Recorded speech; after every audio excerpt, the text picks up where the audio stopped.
Three friends set out for a challenge, simple yet engaging. The intention was to find out which mode of commutation is quick and efficient for cities. And since it's EV day, it's no-brainer that transport had to be green. Hi guys, long time. How have you been? I think I'm good. I can. Drenched in Yeah, it's rain, pretty hot. in humidity. I think we should gather to some point where we usually hang out. Yeah, and chill a little bit. Exactly. Do you know where? I think SDA market will be good. Yes, our usual go-to place. But how are we going? Well, I have an electric car. Let's go here. I have an electric scooter so that I can reach the fastest. I and am not going in a book scooter, please. a table. Please, let's chill out and decide what are we choosing, either the scooter or the car. Obviously the car. So I think you should use your car. You should use your scooter, and I am coming by metro. I'm Well, not even choosing either. metro will be a slow po. Metro is slow, but I think I'll be comfortable. I'll spend much more less money. We need to reach there today, not tomorrow. Let's see who gets there first. I think I'll be there the first one. The electric scooter. Let's get going, but I think I'll beat you guys.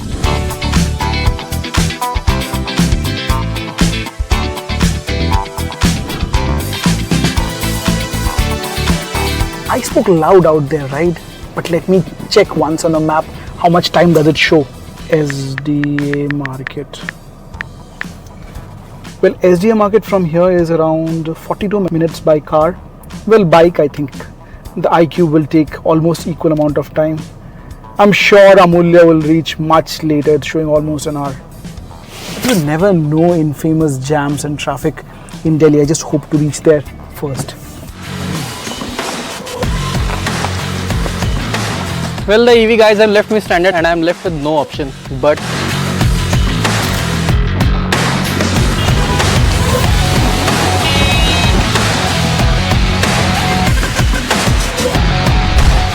so ladies and gentlemen, behold the Delhi Metro. While my colleagues are struggling in the traffic, I am enjoying the perfectly reliable, efficient and the perfectly timed Delhi Metro. Scooters are the best for cities. Zippy, convenient and quick. Connected features on my iQube meant navigation was always on display. Even I could receive calls and stay close to my social work.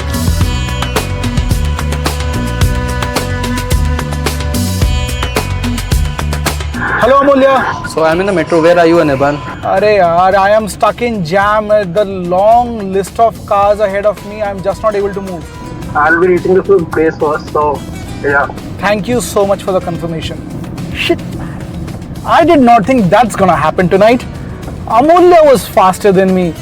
He took a metro, he took a auto to reach the metro station, and still he's way quicker. I think it all comes down to the extreme amount of traffic that we have on Delhi roads these days. At times it becomes unthinkable.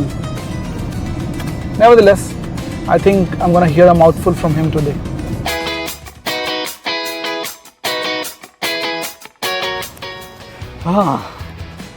Well, it took me what? 35 minutes to reach here. Crazy fun. There's nothing that can beat riding a scooter in traffic. Let me check. Where are they? He's not answering the call.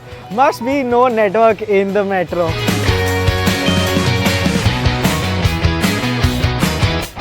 When I started my commute, the map showed 55 minutes, but I am here still in 40 minutes. And I'm hoping that my colleagues are still stuck in traffic. Look, my friend is finally here. So, how was it? I think I was comfortable in the metro, but obviously you got faster here. So Obviously, I spent less money than you, and this was more flickable than your metro, and obviously more fun. But there's a big but. I was comfortable, I was sitting in the AC, and I was not trying to escape traffic or save my life from the other drivers. But that's not being man enough, you know. Let's see where Anirban is. I think he is still somewhere.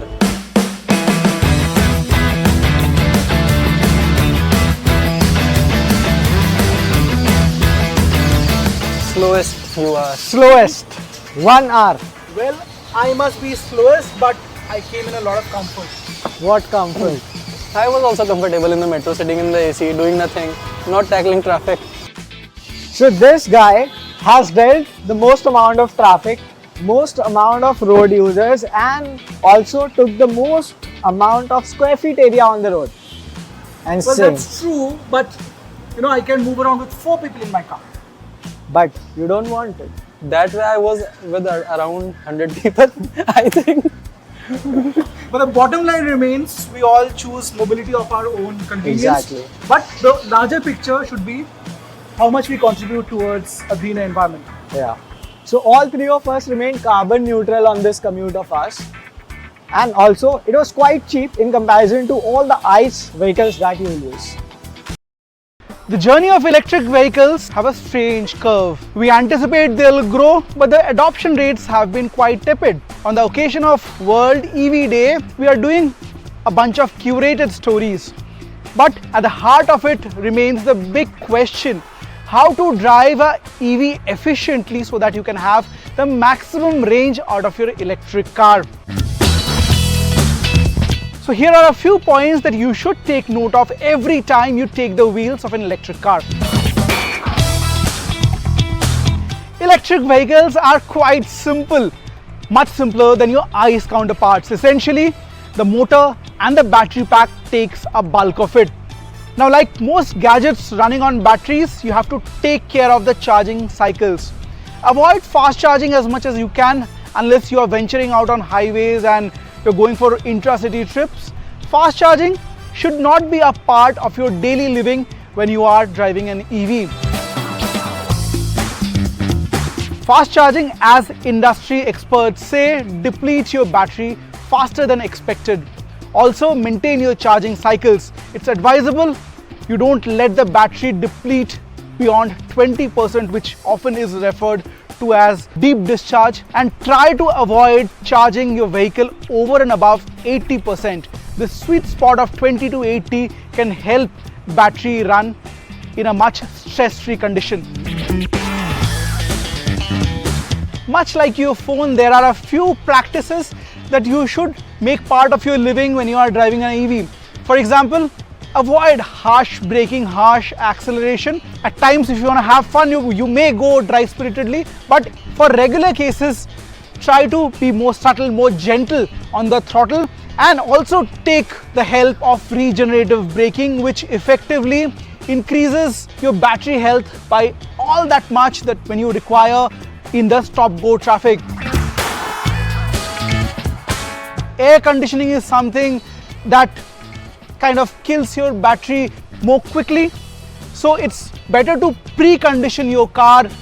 You know, you park your car at a shade away from the sunlight, which overall also decreases the pressure on the battery pack. This is something that often customers overlook is, you know, time to time update your application, the app that powers your system, the app that powers your connection with the car. So effectively, whenever there's an OTA update, over the air update, try to accept that and also know what's best for your electric car.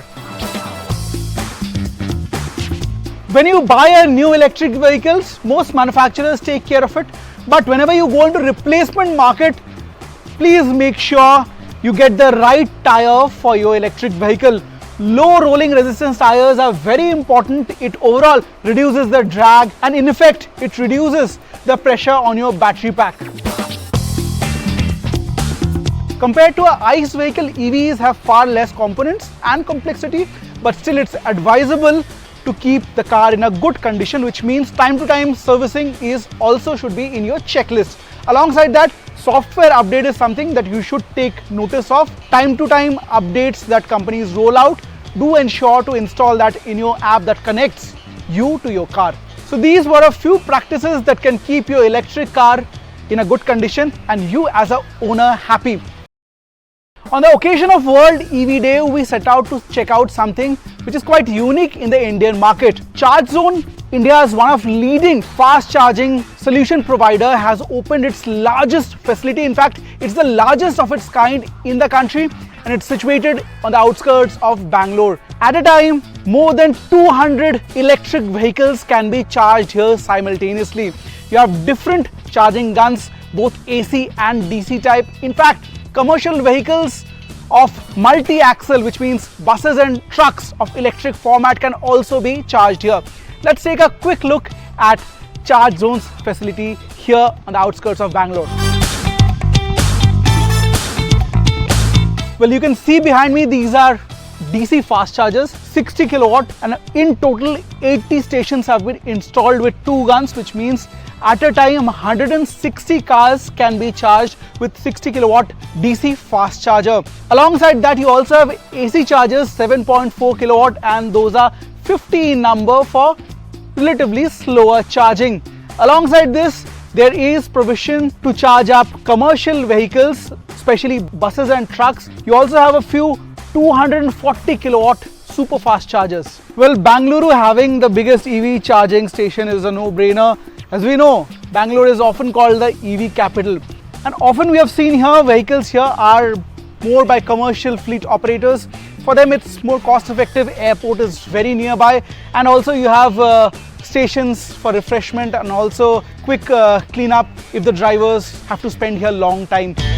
Now, the charging station is open 24/7, but what's essential here to note is the overall installed capacity of energy is over 4 megawatt, and this area is built on 4 acres of space, which is expandable for a little bit of parking space as well. It's a fenced area, and overall green mobility, you can see here, is on the boom.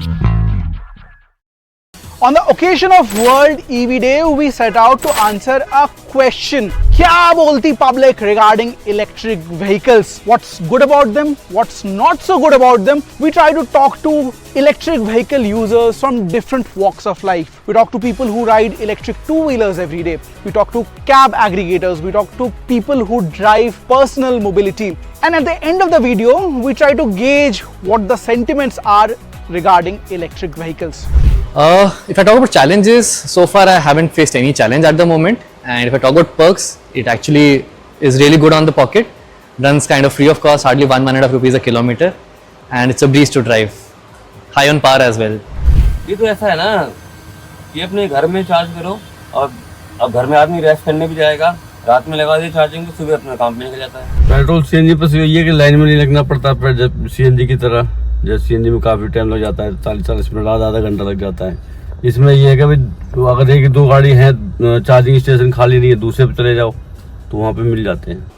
Sir, electric गाड़ी driving करने में बहुत अच्छा comfortable feel होता है, और इसका range भी बढ़िया ही मिलता है। पेट्रोल डीजल क्या है कि पेट्रोल डीजल का अभी के हमारे मूवमेंट में जिस तरह से उसका हाई प्राइस है, रेट है, उसके हिसाब से चार्जिंग तो बहुत अच्छा है सर, बहुत ईजी है, कॉस्टली बहुत कम पड़ता है, बेस्ट है सर इलेक्ट्रिक चार्जिंग।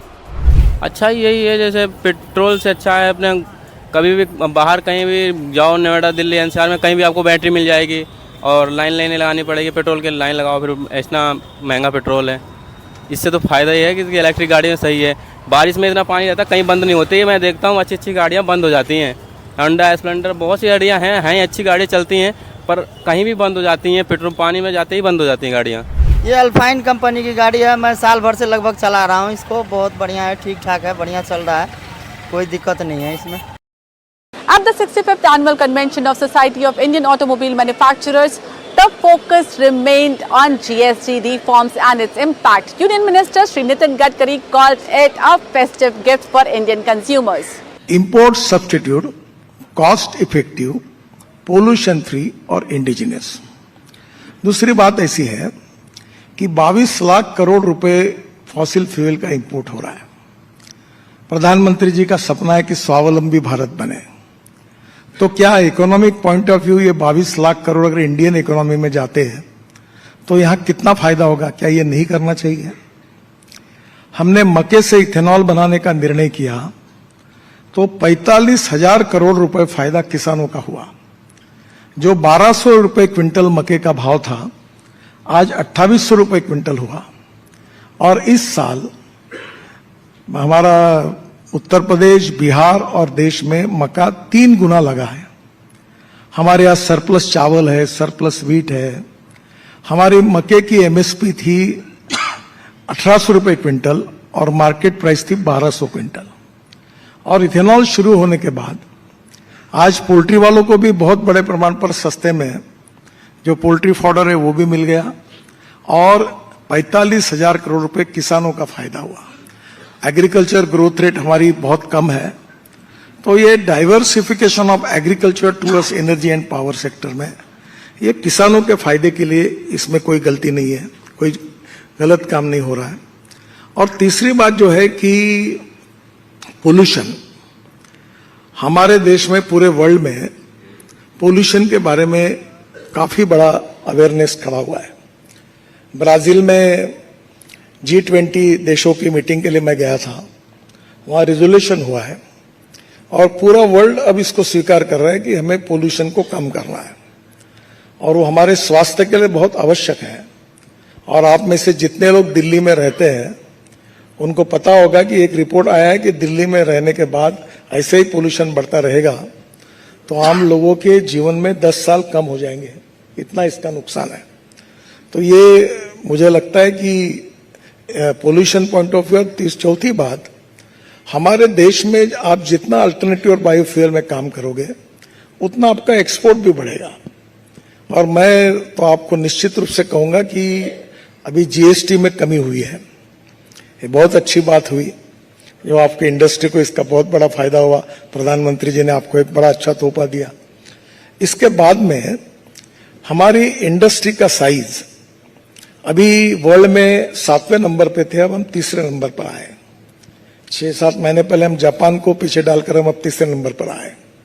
और मेरा विश्वास है आप सब लोगों की कैपेबिलिटी के ऊपर कि हम आप सब लोग अगर मिलकर हम काम करेंगे तो हम ऑटोमोबाइल सेक्टर में नंबर 1 पर जा सकते हैं। We sat down with the leaders of Indian automobile industry to find out their assessment of demand growth post GST cut. We also raised questions about the concerns consumers are having about ethanol blending. If we see the numbers of this financial year, the industry was slightly behind last year's figures. But when SIAM gave their predictions, they gave a 1% increase, 1 to 2% increase in the overall sales figure. Do you think we are in a situation to say that we might surpass that level? Definitely whatever was the projection, that was not with the knowledge of this GST reduction. So I believe with GST reduction things should be better, but we are not able to size it at this stage. We will observe for a while. I think internally in SIAM also we will try to size this, but very difficult to at this stage comment. It will only be a speculation, right? So we'll have to really see how the consumers are responding to this, but definitely from the earlier projection things should be better. With the GST regularization, the delta between an ICE and EV has reduced. Do you think that can be a deterrent in people's decision-making process in going towards EV? What the government has done is a fairly landmark sort of a judgment, which is, GST reforms has been, or rationalization of GST has been on the cards for a while, but full marks to the government for biting the bullet and getting it done. I think all of us will benefit if the entire industry lifts. Second, the EV adoption I do not think will get reversed. It will only get accelerated because more consumers will come into the market. Once they come in, they will evaluate their choices. And once they evaluate the choices, they will realize that owning an EV is far cheaper and far more environment friendly than owning an ICE product. So in my view, it will only accelerate the adoption of EV in India. What are your expectations? The biggest question in everybody's mind these days is, okay, GST rate cut has happened. Now what is going to be your expectation for growth in the luxury car segment? So in short term, obviously we are getting into the festive season right now, and it is coinciding with that. And I think this date is very auspicious, and everybody is anticipating that we have a good start to festive season this time around. So I think this 1 month is going to really bring in a lot of cheer, is all I can say. But we should look at it also in this way that I think since the announcement on 15th August, the market was still, I think, in wait and watch mode. I'm sure you know that. And so I think there is some pent-up demand which will come through now. And thereafter, I think we will see much more progression coming. What are your expectations with this tax reduction, tax regularization? What will be the impact on demand? More wider impact because it brings in structural changes, makes the entire system much more less friction, it puts more money in the hands of the people, the common man, and therefore there will be a multiplier effect. Plus, the auto sector has also seen a significant decrease in the incidence of taxation, with small cars going from 28 to 18 and large cars settling it at 40. Well, that was our comprehensive coverage on electric vehicles. Our focus was more on people's experience. Now I want to know, will your next vehicle be electric vehicle? And if you already own an EV, how has your experience been? Join us on our YouTube channel NDTV Auto or join us on your favorite social media platform. I will see you next week. Take care. Bye-bye.